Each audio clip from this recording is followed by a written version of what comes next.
Hello friends, welcome back to our channel. ఈరోజు వీడియోలో కార్తీక మాసంలో చేసే పూజల వెనుక ఉన్న శాస్త్రీయ కారణాలేంటో తెలుసుకుందాం. కార్తీక మాసం శివుడికి అత్యంత ప్రీతికరమైన మాసం. ఈ మాసంలో స్త్రీలు ఎంతో భక్తి శ్రద్ధలతో పరమేశ్వరుని పూజిస్తారు. అనేక వ్రతాలు, నోములు చేస్తారు. సూర్యోదయానికి ముందే లేవడం, చన్నీటితో స్నానం, నదిలో దీపాలు వదలడం, గుమ్మాలకు మామిడి తోరణాలు కట్టడం, కాళ్ళకు పసుపు రాసుకోవడం, ఉసిరి చెట్టు కింద కూర్చొని భోజనం చేయడం, ఇలా చాలా రకాల పద్ధతులు పాటిస్తుంటారు.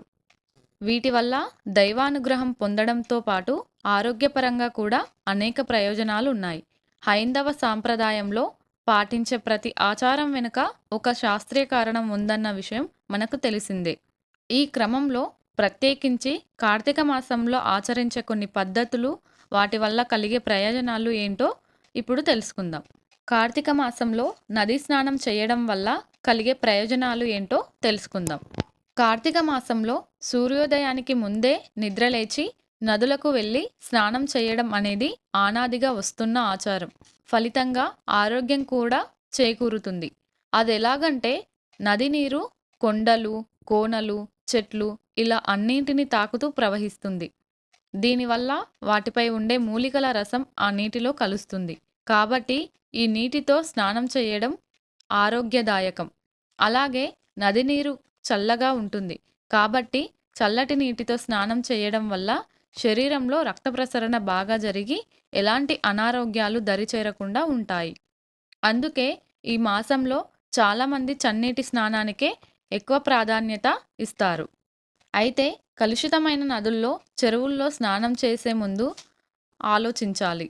నదులలో దీపాలు వదలడం వెనుక ఉన్న సైంటిఫిక్ రీజన్ ఏంటో తెలుసుకుందాం. నదీ స్నానం ముగిసిన తర్వాత నదిలో దీపాలను వదలడం కూడా కార్తీక మాసంలో పాటించే ముఖ్యమైన ఆచారం. ఇందుకోసం బియ్యపిండితో ఒక ప్రమిద చేసి అందులో ఆవు నెయ్యి, వత్తులు వేసి దీపం వెలిగించాలి. అలాగే ఉసిరికాయతో అయితే ఉసిరి పైభాగం తొక్క తీసేసి లోపలి గుజ్జంతా తీసేసి దానిలో ఆవు నెయ్యి, వత్తులు వేసి దీపం వెలిగించాలి.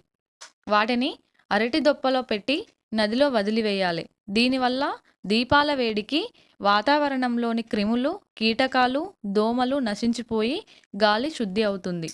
దాన్ని మనం పీల్చుకోవడం వల్ల ఆరోగ్యంగా ఉండవచ్చు. దీపం వెలిగించడం వెనుక ఉన్న సైంటిఫిక్ రీజన్ ఏంటో తెలుసుకుందాం. కార్తీక మాసం అనగానే మనందరికీ ముందుగా గుర్తొచ్చేది దీపారాధన. సాయం సంధ్యాలో ఇంటి ముంగిల్లో, ఇంటి చుట్టూ, తులసి కోట దగ్గర ఇలా దీపాలతో అలంకరిస్తే ఇల్లంతా శోభాయమానంగా కనిపిస్తుంది. అలాగే చలికాలంలో దోమల బెడద ఎక్కువగా ఉంటుంది. కాబట్టి దీపాల వేడికి, పొగకు దోమలు పారిపోతాయి. ఫలితంగా దోమకాటు బారిన పడకుండా జాగ్రత్త పడవచ్చు. అలాగే గుళ్ళల్లో కూడా చాలామంది దీపారాధన చేస్తుంటారు. ముఖ్యంగా కార్తీక పౌర్ణమి రోజున కొంతమంది కార్తీక సోమవారాల్లో 365 ఒత్తులతో అఖండ దీపం వెలిగిస్తారు. ఇలా చేయడం వల్ల సంవత్సరమంతా దీపారాధన చేసిన ఫలితం దక్కుతుందని భక్తుల నమ్మకం. గుమ్మాలకు తోరణాలను కట్టడం వెనుక ఉన్న సైంటిఫిక్ రీజన్ ఏంటో తెలుసుకుందాం. ఏ శుభకార్యానికైనా, పండగలకైనా గుమ్మాలకు మామిడి తోరణాలు కట్టడం మన సాంప్రదాయం. ఇలా పచ్చటి ఆకుల్ని ముఖద్వారాలకు కట్టడం వల్ల ఆ ఆకులు గాలిలోని కార్బన్ డయాక్సైడ్ని పీల్చుకొని స్వచ్ఛమైన ఆక్సిజన్ని మనకి అందిస్తాయి. ఇలా గాలిని శుద్ధి చేసి మనకు ఆరోగ్యాన్ని ప్రసాదించే శక్తి మామిడాకులకు ఉంది. అలాగే పూజలు, వ్రతాలు, శుభకార్యాలు ఇలాంటి సందర్భాల్లో స్త్రీలు అత్యంత పవిత్రంగా భావించే పద్ధతి కాళ్ళకు పసుపు రాసుకోవడం. ఈ మాసంలో చలి అధికంగా ఉంటుంది. కాబట్టి కాళ్ళు కూడా ఎక్కువగా పగులుతుంటాయి. ఇలా పసుపు రాసుకోవడం వల్ల అందులో ఉండే యాంటీ బ్యాక్టీరియల్ గుణాలు పగుళ్లను తగ్గించడంలో సహాయపడతాయి. ఈ క్రమంలో కొద్దిమంది మహిళలు స్నానానికి ముందు ఒంటికి కూడా పసుపు పెట్టుకొని స్నానం చేస్తారు. కార్తీక మాసంలో ముఖ్యంగా ఉసిరి, తులసి మొక్కలకు ఎంతో ప్రాధాన్యం ఉంది. వీటిలో ఆరోగ్యానికి ఉపయోగపడే చాలా రకాల ఔషధ గుణాలు దాగి ఉన్నాయి. కాబట్టి ఈ రెండు మొక్కల్ని ఆరాధించడం వల్ల సౌభాగ్యంతో పాటు ఆరోగ్యం కూడా కలకాలం తోడుంటుంది. అలాగే ఈ కాలంలో ఉసిరికాయలు ఎక్కువగా లభిస్తాయన్న విషయం తెలిసిందే. వీటి వల్ల శీతాకాలంలో ఎదురయ్యే జలుబు, దగ్గు, గొంతు నొప్పి తదితర రుగ్మతల నుంచి ఉపశమనం కలుగుతుంది. అలాగే శరీరంలోని విష పదార్థాలు కూడా తొలగిపోతాయి. మరి కొంతమందైతే ఉసిరికాయల్ని మెత్తగా నూరి ఆ గుజ్జును స్నానం చేసే నీటిలో కలుపుకుంటారు. ఇలా చేయడం వల్ల చర్మం ఆరోగ్యంగా ఉంటుంది. దీనివల్ల నీటిలో ఉండే క్రిములు నశించిపోతాయి.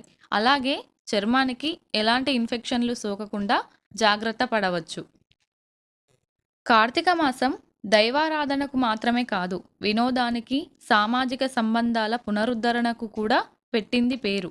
ఈ క్రమంలో కార్తీక వనభోజనాల గురించి అందరికీ తెలిసిందే. కొంతమంది కలిసి ఇంట్లో చేసుకున్నవి కావచ్చు, లేదంటే ఒక ప్రదేశానికి వెళ్ళి అక్కడ చేసుకున్నవి కావచ్చు. ఇలా కొన్ని రకాల వంటకాలు తయారు చేసుకొని అందరూ కలిసి ఒకచోట కూర్చొని ఆనందంగా ఆరగిస్తారు.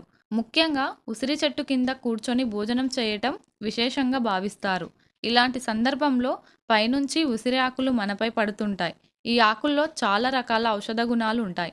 కాబట్టి ఇలా పైన పడినప్పుడు అందులోని ఔషధ గుణాల్ని మన శరీరం గ్రహించడం వల్ల ఆరోగ్యంగా ఉండవచ్చు. అలాగే అందరం కలిసి ఒక చోట చేరి వనభోజనాలు పేరిట సత్కాలక్షేపం చేయటం వల్ల వ్యక్తుల మధ్య సంబంధ బాంధవ్యాలు కూడా పెరుగుతాయి. కార్తీక మాసంలో ఎక్కువగా కార్తీక సోమవారాలు, కార్తీక పౌర్ణమి మొదలైన రోజుల్లో ఎక్కువ మంది ఉపవాస దీక్షలు చేస్తుంటారు. ఇది ఆరోగ్యానికి చాలా మంచిది. దీనివల్ల శరీరంలో క్లెన్సింగ్ ప్రక్రియ జరిగి విష పదార్థాలు తొలగిపోతాయి. ఫలితంగా శరీరానికి చురుకుదనం, ఉత్సాహం, శక్తి అందుతాయి. ఈ మాసంలో కొంతమంది మాంసాహారం తినకపోవడం తెలిసిందే. కార్తీక మాసం పవిత్రతతో పాటు దీనికి ఒక శాస్త్రీయ కారణం కూడా ఉంది. వాతావరణంలో వేడి తక్కువగా ఉండడం వల్ల ఈ కాలంలో మాంసాహారం సులభంగా జీర్ణం కాదు.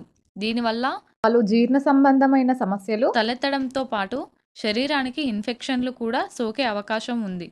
కాబట్టి ఈ కాలంలో మాంసాహారం తినకపోవడం వల్ల ఆరోగ్యంగా ఉండవచ్చనేది ఒక నమ్మకం. ఈ వీడియో కనుక మీకు నచ్చినట్లయితే లైక్ చేయండి, షేర్ చేయండి. నా ఛానల్ని తప్పకుండా సబ్స్క్రైబ్ చేసుకోండి. వీడియో చూసిన ప్రతి ఒక్కరూ ఖచ్చితంగా లైక్ చేయండి.